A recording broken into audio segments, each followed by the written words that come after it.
Seja bem-vindo ao Seminário de Teologia e Vida Cristã Palavra da Vida. Você está em mais um curso de teologia cuja proposta é fazer alargar o seu conhecimento na área teológica, um curso descomplicado, contextualizado, provocativo, reflexivo e que faça sentido para a nossa vida cotidiana, porque entendemos que não só a construção conceitual da teologia, respeitando as correntes da teologia construída nesses quase 2000 anos, mas isso só não é suficiente. Nós pretendemos que a partir do entendimento bíblico, dos conceitos esclarecidos, nós possamos reproduzir isso em uma espiritualidade no nosso cotidiano e nas relações. Seja bem-vindo a mais uma aula do curso de teologia do Seminário de Teologia Palavra da Vida.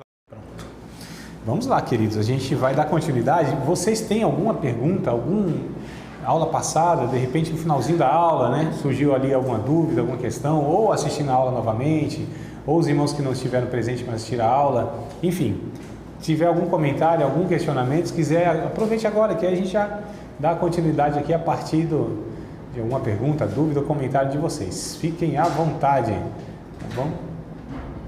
Nossa, excelente. Nem parecem pentecostais. Vamos lá. Então a gente vai falar sobre a identidade da igreja, né? Identidade da igreja, vocês me corrijam se eu estiver falhando aqui, mas nós falamos sobre a constituição da igreja, não foi? Pois paramos aí, né? Sobre a constituição da igreja, que ela é constituída de salvos, quando a Bíblia fala em 1 Pedro, capítulo 2, versículo de número 5, né? E o verso 9 também, mas o 5 mais destacado no sentido que nós somos pedras vivas, ou seja, a igreja é constituída de salvos em todos os tempos e em todos os lugares, todas as épocas, tá? Então que a gente deve entender que a igreja, biblicamente falando, são pessoas resgatadas pelo Evangelho. Isso é a igreja, o templo é uma coisa, a instituição é outra coisa, e o reino de Deus é algo ainda muito mais abrangente do que a própria instituição ou igreja, tá? Hoje nós vamos falar então sobre a identidade da igreja, falando sobre a natureza da igreja. Ela se origina então, né, lá na mente da Trindade, a partir do sacrifício de Cristo, desde a eternidade, na verdade, né? E ela é efetuada na história, uns 2000 anos atrás, aproximadamente, lá em Jerusalém, com a morte de Cristo, tá? Então, a igreja, ela nasce oficialmente, entre aspas, isso oficialmente, ali no derramamento do Espírito Santo, em Atos capítulo 2, né? Com a vinda do Espírito Santo, a igreja é inaugurada ali. Então, a gente vai falar sobre a identidade da igreja. E aí eu vou colocar para vocês aqui alguns pontos, se vocês quiserem fazer essas anotações, eu acho interessante para ficar um pouco mais didático, tá? A gente vai falar sobre uma igreja bíblica, então nós vamos falar agora sobre a igreja local, tá? Ou seja, esse ajuntamento de pessoas que confessam Cristo como seu Senhor, né? Como essa igreja deve viver, como ela deve se estruturar, qual é a proposta dessa igreja bíblica, né?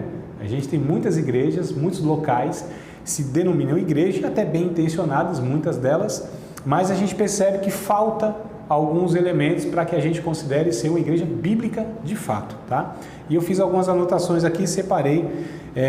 Uma igreja bíblica, né? Edificar uma igreja bíblica, ela precisa ser uma igreja intencional,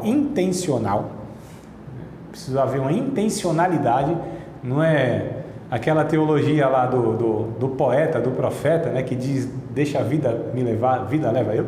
Já leram esse livro do Antigo Testamento? O profeta disse aí, não? Deixa a vida me levar, a vida leva eu. Não pode ser assim, né? Precisa ter intencionalidade, tá certo? Não, vamos ver o que Deus tem aqui, não é bem por aí.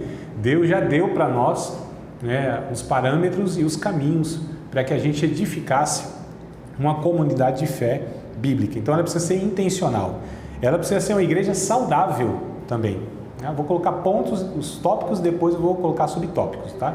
Então, igreja intencional, igreja saudável, né? E igreja relevante. Então, esses são os 3 tópicos que eu gostaria que a partir deles a gente desenvolvesse outros subtópicos, tá? Então, a identidade da igreja precisa ser uma igreja intencional, saudável e relevante.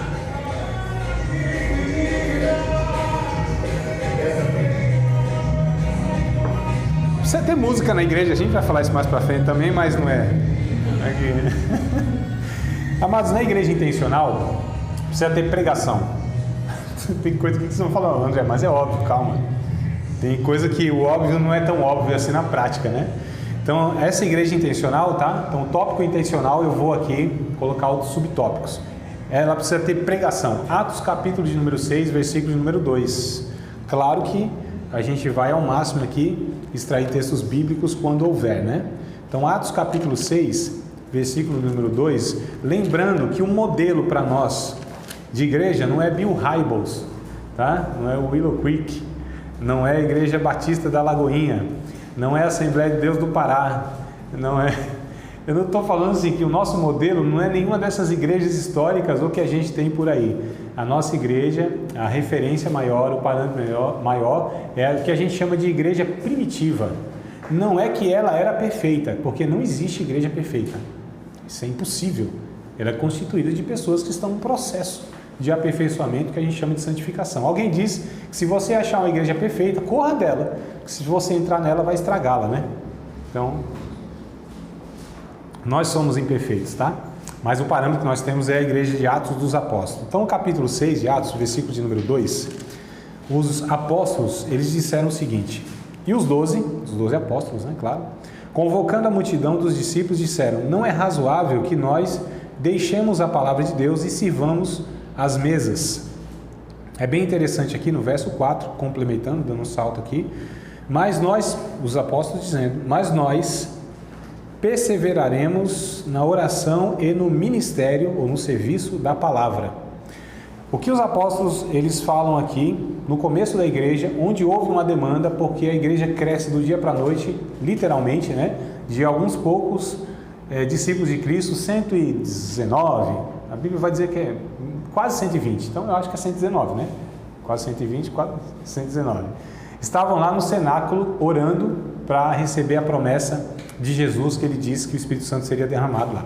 Então, 119, capítulo de número 1, capítulo de número 2. Pedro prega aquela mensagem, 3.000 pessoas aceitam o Evangelho. Então, deu um salto aí, a membresia de 120 para 3.120. Ele prega de novo mais uns 5.000.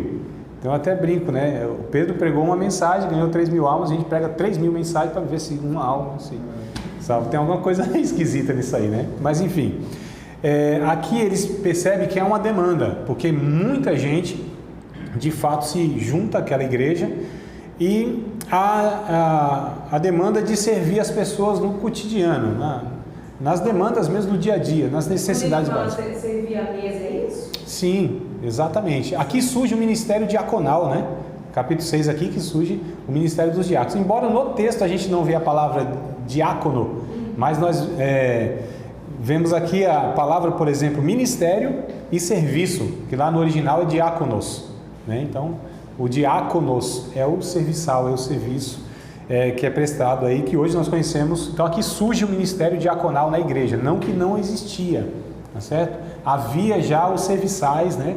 Havia as pessoas que serviam no templo, estou falando de Jerusalém, mas aqui oficialmente na igreja vem essa função que depois Paulo, por exemplo, em 1 Timóteo capítulo 3, ele vai dar parâmetros lá, e me parece que as igrejas no Novo Testamento era dirigida pelos presbíteros e diáconos, né? Nunca era a direção chamada de episcopal como a gente tem hoje, né? Uma pessoa que dirige e ela que dá todas as diretrizes. Me parece que era aí, bom, depois a gente vai até falar, talvez, dessa estrutura organizacional das igrejas, episcopal, congregacional e presbiteral, né? Os presbiterianos, os batistas, por exemplo, e os pentecostais têm essas três formas aí. Mas enfim, aqui é surgido então esse ministério diaconal porque houve a necessidade de atender demandas básicas mesmo, né, do dia a dia.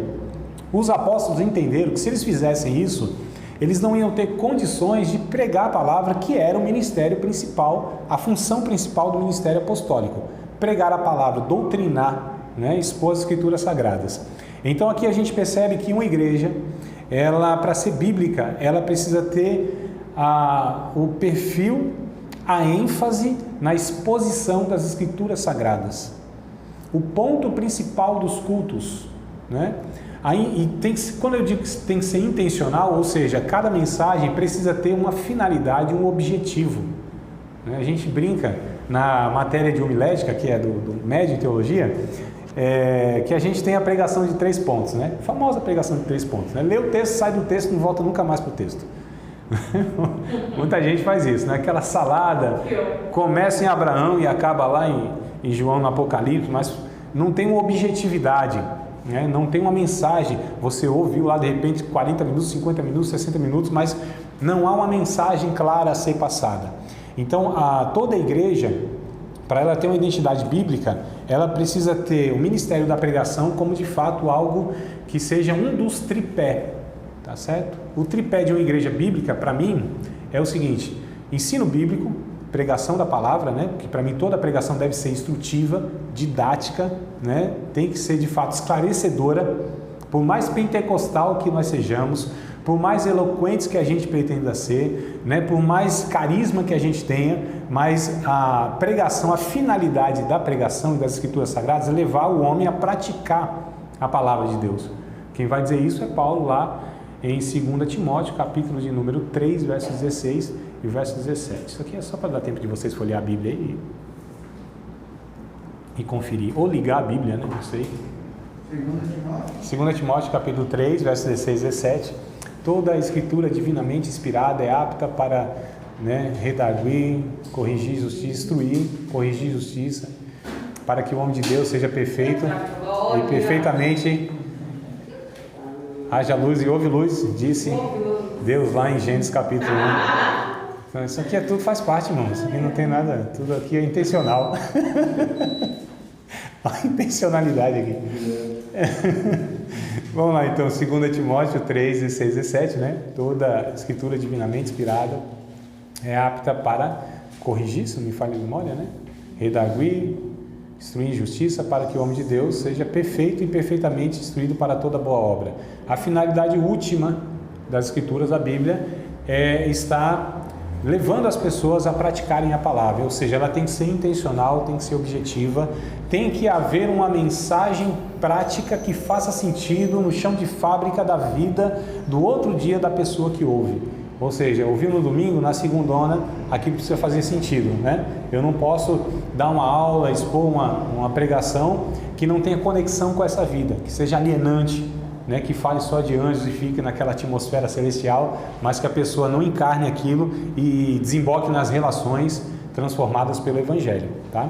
Então é isso que a gente entende como pregação da palavra, igreja intencional, aqui no caso. Então tem que haver pregação. Eu falei do tripé, um é pregação, outra é missões e outra é a área familiar. Então, para mim, uma igreja saudável e bíblica, intencional, ela precisa ser apoiada nesse tripé. Assim como a humanidade tem um tripé, que é prazer, poder, né?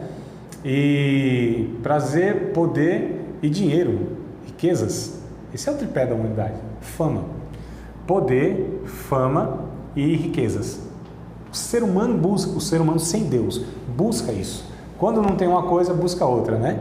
Agora, quando tem as três, ela pensa que se realizou, cai num abismo existencial e muitas vezes tira até a vida porque percebe que essas coisas não preenchem a vida. Mas isso que a humanidade busca desde sempre. Como tem o tripé da humanidade, tem o tripé da igreja também, que é o ensino bíblico, a pregação da palavra, obra missionária, tá? Uma igreja que não tem como prioridade a obra missionária, ela não é uma igreja totalmente bíblica. Ela está equivocada na sua identidade, né? E a gente vai trabalhar isso um pouquinho mais para frente aqui. E eu falei o que mesmo? Família. Tem que trabalhar.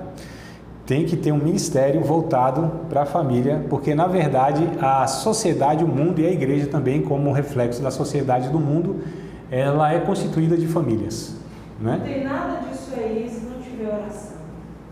Onde que ela entra? No próximo tópico agora. Oração. Vamos lá, mano. Atos capítulo 2, verso 42.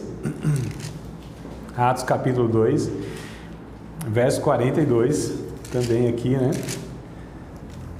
Atos 2 e 42. Aqui, na verdade, quando a igreja ela dá ênfase para uma coisa ou para outra, ela fica desequilibrada, né?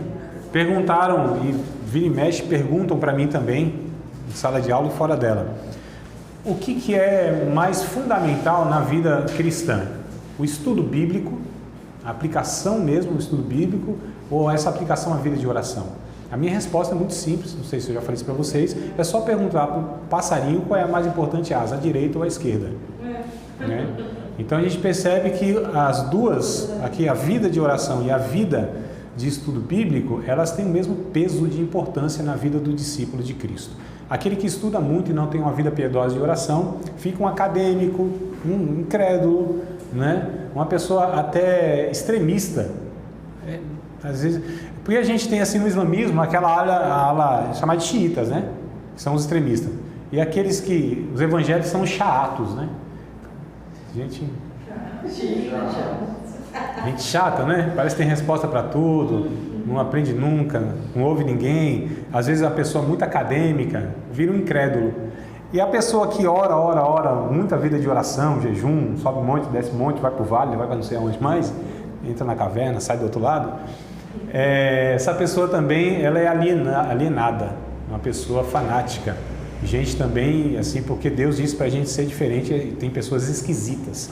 Já vi uns crentes assim, bem esquisito, né? Ou seja, sem nenhuma base bíblica. Enfim, a oração, então, também, ela é característica de uma igreja intencional. Atos 2:42 vai dizer mais ou menos isso aí. Perseveravam na doutrina dos apóstolos, na comunhão, no partir do pão e nas orações. Então, essa igreja também ela precisa dar ênfase à oração tanto quanto à pregação da palavra, tá? A oração, ela é indispensável para uma vida espiritual saudável, né? Terceiro ponto, relacionamentos pessoais e discipulados. Então, o terceiro ponto de uma igreja intencional, aqui deve haver intencionalidade. Essas coisas, elas não são feitas na naturalidade das coisas. Ou você planeja isso, tem um engajamento, vai nessa direção, faz um esforço para esse movimento, ou essas coisas não acontecem naturalmente. Então é por isso que eu estou colocando aqui como uma igreja intencional. É preciso ter a intencionalidade, fazer isso com uma intenção mesmo. Expor a palavra, pregar a palavra, oração, isso precisa, né, ser de fato algo, não é programado, que eu estou dizendo, de uma maneira mecânica, litúrgica, apenas ou formal.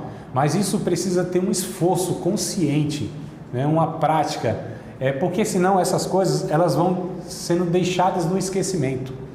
A gente tem dois pecados que só os crentes podem cometer, ninguém pode mais, só os cristãos cometem, que é, na verdade, a apostasia, o abandono da fé. Ninguém pode deixar aquilo que nunca esteve, né?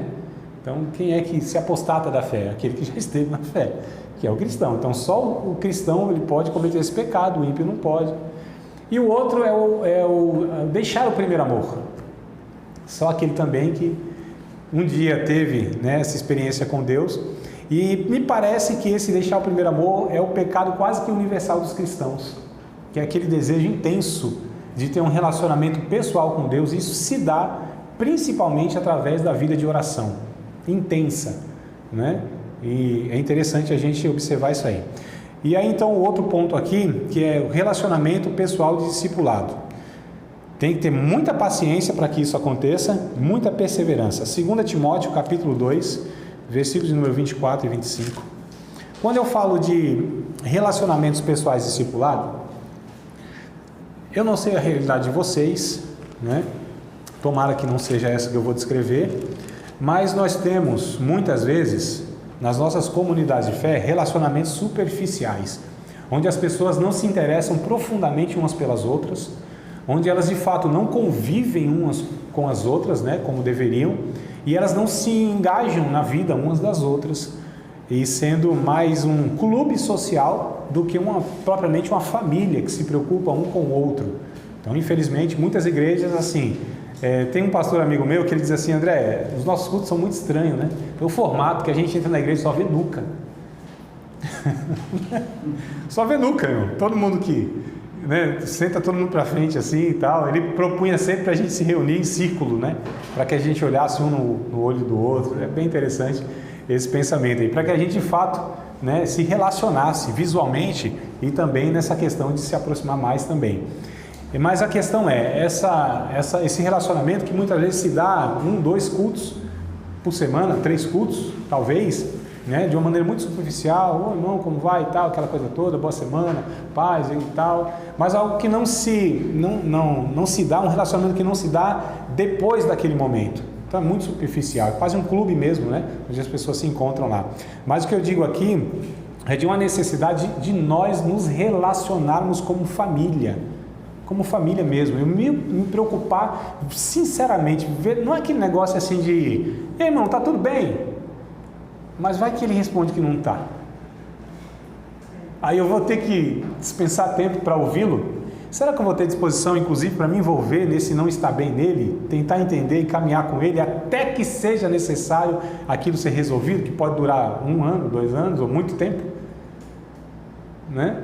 Eu acho interessante que muita coisa que a gente faz, mas não querendo fazer, ou faz de uma maneira muito superficial, como por exemplo tem grupos das igrejas, né? Hoje toda igreja tem um grupo de alguma coisa, tem muitos grupos lá no WhatsApp, aí você comunica lá um pedido de oração, aí todo mundo põe um negocinho assim, né?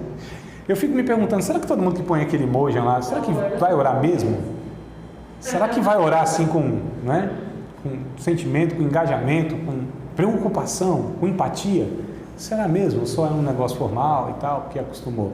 Então, quando eu falo de relacionamentos pessoais de discipulado, é eu estar andando eu sei que eu não tenho como me relacionar com 100, 200, 300 irmãos da minha igreja, mas eu tenho como me aproximar, né, como ter uma proximidade maior com alguns e tantos quantos forem necessários, e se for necessário por um longo tempo, eu vou fazer isso, dispensar meu tempo, dispensar muitas vezes o investimento financeiro com aquele irmão, com aquela irmã, né, meu esforço intelectual, a minha vida de fato de oração, eu vou investir na vida daquela pessoa, ou seja, eu vou caminhar com essa pessoa nas suas crises até que ela se resolva.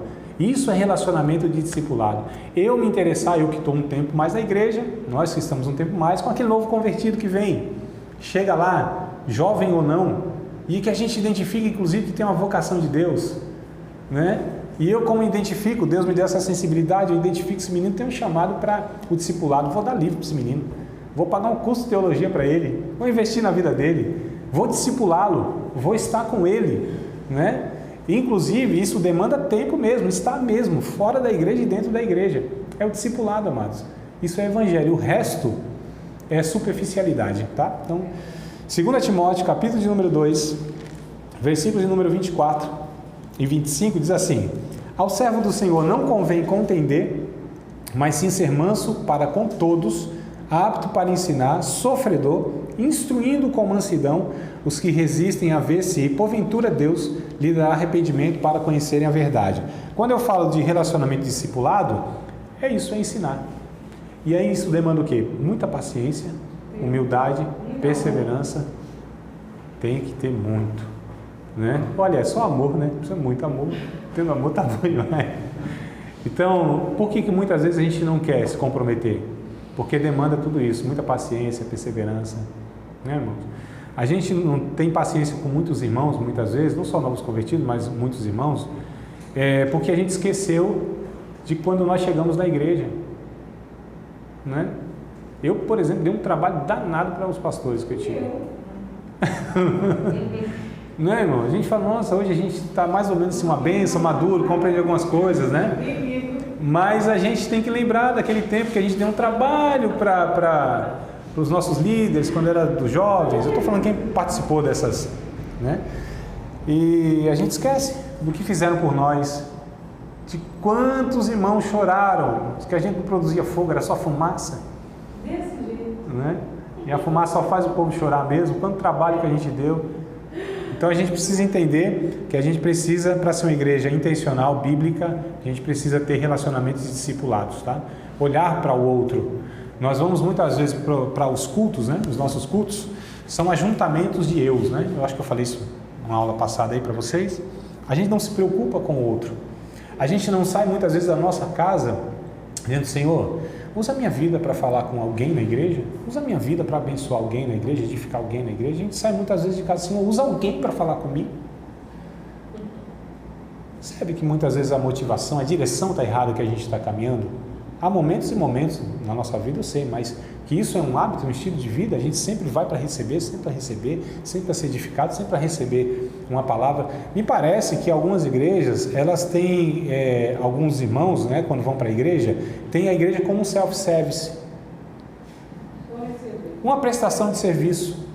A gente quer ver uma boa música da banda, e se não cantar bem, a gente murmura, reclama.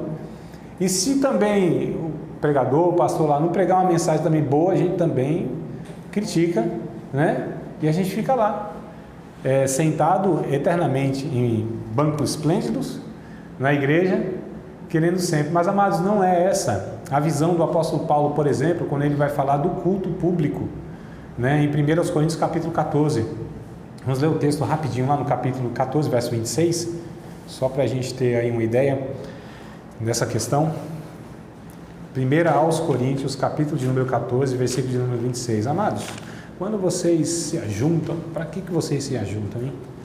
Para que vocês vão no culto? O que vocês vão fazer lá? O que vocês fazem, pois, irmãos, quando vocês se ajuntam? Cada um de vós tem salmo, tem doutrina, tem revelação, tem língua, tem interpretação. Faça-se tudo para edificação. E ele repete, inclusive, né, em outras passagens do verso 14, para a edificação da igreja, para a edificação da igreja. E nenhum dom carismático, dom ministerial, nenhum dom tem sentido na coletividade se não é para o outro.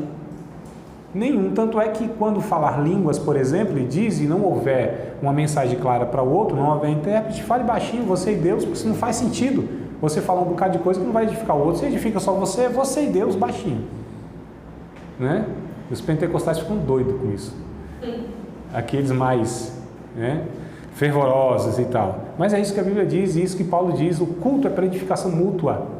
Eu tenho salmo, você tem revelação, você tem doutrina, você tem língua, você tem interpretação. Vamos fazer isso de uma forma, a edificação mútua, e não só para que eu seja edificado. O culto não é para mim, o culto é para Deus, e Deus opera na coletividade. Quando a gente encontra, aliás, o culto não é para adorar a Deus diretamente. O culto de adoração a Deus é quando eu sirvo, ou quando a gente se serve mutuamente.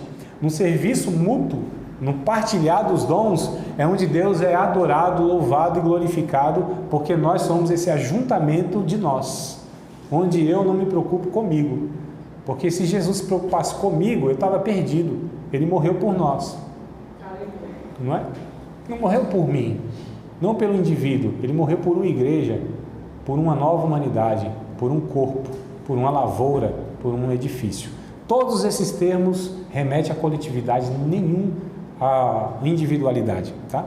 Então, só para a gente entender aqui, eu considero uma igreja intencional quando há pregação, quando há oração e esses relacionamentos pessoais de discipulados. Adote um novo convertido. Vamos fazer uma campanha dessa qualquer hora? Outro tópico, irmãos, igreja saudável. Então, igreja saudável, uma igreja saudável, tá? Segundo tópico aí, identidade da igreja. A igreja, para ser bíblica, para mim, ela tem que ser saudável. Tem que ensinar o evangelho. Aí talvez vocês falam, André, mas é óbvio. Então, mas me parece que na minha experiência de convivência, que eu tenho aí de uns 21 anos, na observação, né, que a gente tem, me parece que não é tão óbvio isso não nas igrejas. Ensinar o evangelho. Pregação do evangelho. Nem toda pregação é evangelho. Nem toda exposição é evangelho. O que é evangelho? Falar sobre Cristo, Calvário. E a gente que prega, a gente que tem oportunidade de expor a palavra, né? Seja lá no púlpito, lá, seja para um grupo, que seja de crianças, de adolescentes, jovens, enfim. A gente esquece que, aliás, a gente se preocupa muito com o tema. O que a gente vai pregar? Quem prega, quem ensina, né? O que eu vou pregar? Qual é o tema? Qual é o assunto? Ô, irmãos, quem é até mesmo que usava aquelas harpas cristãs lá, eu não sei se a Batista Cantor Cristão tem esse hino, deve ter, né? Que é o tema do pregador. É o Calvário. Vocês já ouviram essa música? Não? No Inário, no Cantor Cristão, deve ter, não sei se tem, deve ter em outra versão. Tema do bom pregador, o Calvário. Prega o Calvário, dá certo sempre.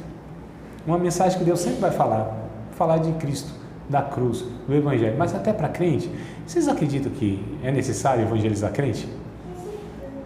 É necessário, amado. Biblicamente falando, é necessário ouvirmos da cruz, para que a gente não se esqueça de onde a gente veio. Aliás, a ceia, né? A gente chama, me parece que uma redundância de Santa Ceia.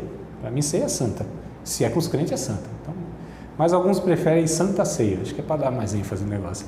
A ceia, o que é, senão o culto de memória do que Cristo fez?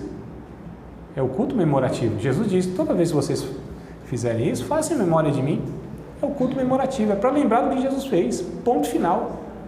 O culto de ceia, no meu entendimento bíblico, é para que a gente se reúna, olhe para a cruz de Cristo, olhe para trás e lembre o que Cristo fez, porque a gente é mestre em esquecer isso. Eu né? acho que ele já sabia disso, né? Sem dúvida. A gente Uhum. já instituiu isso para a gente não esquecer disso. Sem dúvida, eu não tenho dúvida que Jesus, aliás, tudo que Jesus faz é intencional, tudo, não é? Claro que ele sabe da nossa natureza, claro que ele sabe que mesmo aquele que foi alcançado pelo Evangelho, é muito fácil dele esquecer essa mensagem mesmo, da cruz de Cristo.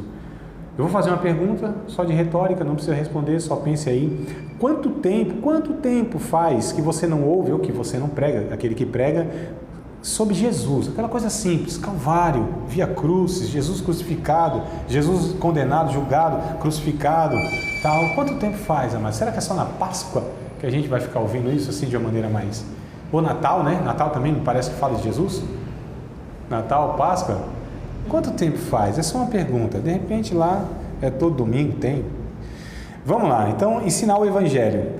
Fomentar a unidade do corpo. Uma igreja saudável, ela é terapêutica. Nós temos que fomentar a unidade do corpo. Né? Viver com os irmãos aqui, ou lá no céu, melhor dizendo, vai ser a glória. Mas viver com os crentes aqui na terra, aí já é outra história. A gente sabe muito bem, nós convivemos em igreja, que há conflitos, né? Há desentendimentos. Isso não, desde sempre. Só que os conflitos e os desentendimentos, eles devem ser tratados. Uma igreja deve fazer bem e curar as pessoas. Uma igreja deve ser terapêutica, deve sarar, deve tratar o pecado, a doença, a enfermidade das pessoas. Deve moldar caráter. A gente deve sempre promover eu tenho umas igrejas que elas são muito mais, elas se formam em conjunto, né? Conjunto disso, conjunto daquilo. Para mim é mais um conjunto, porque há tanta brigas, divisões, cada um querendo fazer para o seu conjunto, o seu departamento, e há um engajamento quando é para o seu departamento, e muitas vezes falta a questão da coletividade, que somos um só corpo, embora a gente possa se organizar em faixa etária, em gênero, né? Que às vezes há o grupo dos varões, dos irmãos, o grupo feminino, as criancinhas, os adolescentes, aquela coisa toda, né? Que a gente sabe e tal. Mas nós temos que entender que nós somos um só. E quando há uma atividade, por exemplo, lá com as criancinhas, os obreiros, né, os anciãos, todos devem se engajar da mesma forma. Nós não estamos trabalhando para um departamento da igreja, nós estamos trabalhando para um corpo de Cristo, né, que se expressa também na minha igreja local. Então eu preciso entender que, embora não seja a minha área de atuação direta, como liderança, ou enfim, eu preciso também me envolver e me engajar naquilo. E eu preciso sempre me preocupar com o bem-estar de todos. Então a igreja, para mim, saudável, ela precisa fomentar a unidade do corpo. É um desafio absurdo, porque já disse alguém que cada cabeça é uma sentença. Nós temos na igreja local, no mínimo 3 gerações, é o que diz pelo menos João na sua primeira epístola, no capítulo de número 2. Vamos ver o texto lá?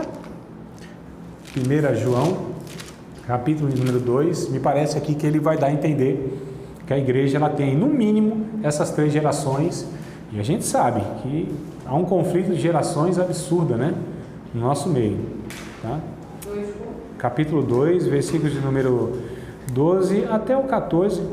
12, 13 e 14 já dá pra gente aqui ver. Ó. Filhinhos, escrevo-vos porque pelo seu nome vos são perdoados os pecados. Pais, escrevo-vos porque conheceste aquele que é desde o princípio. Jovens, escrevo-vos porque vencestes o maligno. E eu vos escrevi filhos, porque conhecestes o Pai. E eu vos escrevi pais, porque já conheceste aquele que é desde o princípio. E eu vos escrevi jovens, porque sois fortes e a palavra de Deus está em vós e já vencestes os malignos. Aqui a gente vê pelo menos crianças, filhos, jovens e pais, né? Adultos ou anciãos, enfim. Então imagina só, você tem uma coletividade onde você tem lá crianças, adolescentes em formação, você tem jovens adultos, você tem pessoas casadas e adultas, imaduras e outras imaturas, você tem ancião.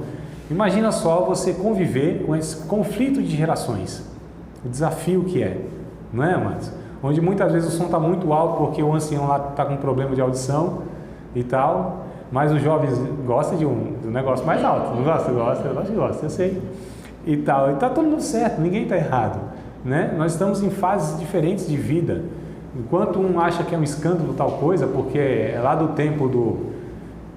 Tem uns irmãos tão antigos na igreja, né? Graças a Deus por esses irmãos, porque a igreja tem história quando tem ancião, né? Tem legado quando tem ancião, mas eles são tão antigos que eles não participaram do dilúvio, mas pisaram na lama. Tão antigos que são, né? Aqueles antigão. E tem os que estão chegando agora também e tal, novidade. Imagina só, irmãos, há 30 anos atrás, uma igreja que tinha luz colorida, fumaça, a coisa toda. Ainda é hoje, né? Em algumas igrejas e tal. Então, assim, você tem todas essas nuances, você tem todas essas diferenças. Como equalizar isso? Só o Espírito Santo que tem condição, mas a gente precisa estar enfatizando, buscando em Deus e na sua palavra, entendendo que Deus não pede uniformidade, mas pede unidade. A gente encontra isso em Efésios capítulo 4, Efésios 4, verso de número 1 em diante. Então a igreja saudável, ela fomenta a unidade, trabalha para que haja união. E isso, como eu disse, tem que ser um negócio intencional. Isso não vai na naturalidade, não. Pelo contrário. Rogo-vos, pois eu, preso do Senhor, que andeis como é digno da vossa vocação, que foste chamados. Qual é a nossa vocação? Com toda a humildade e mansidão, com longanimidade. Olha aqui a questão aqui a paciência e perseverança. Suportando-vos uns aos outros em amor. O suportar aqui não é da maneira pejorativa. Suportar aqui é dar apoio, sustentar, né? Isso aqui está suportando a câmerazinha aqui, ó, o aparelho. Então isso aqui está suportando, está dando apoio. Estou apoiando meu irmão, isso é suportar, né? Então eu apoio minha esposa, ela me apoia. Nós nos suportamos, não é certo? Verso 3, procurando guardar a unidade do Espírito pelo vínculo da paz. Difícil. Só olha o que Paulo vai dizer. Há um só corpo, um só Espírito, como também fossem chamados em uma só esperança da vossa vocação. Um só Senhor, uma só fé, um só batismo, um só Deus e Pai de todos, o qual é sobre todos e por todos e em todos. Veja que coisa interessante aqui, essa unidade. A unidade não quer dizer uniformidade, porque cada um tem uma forma diferente. A gente precisa respeitar as formas diferentes. A liberdade que cada um tem em Cristo de servir da sua maneira.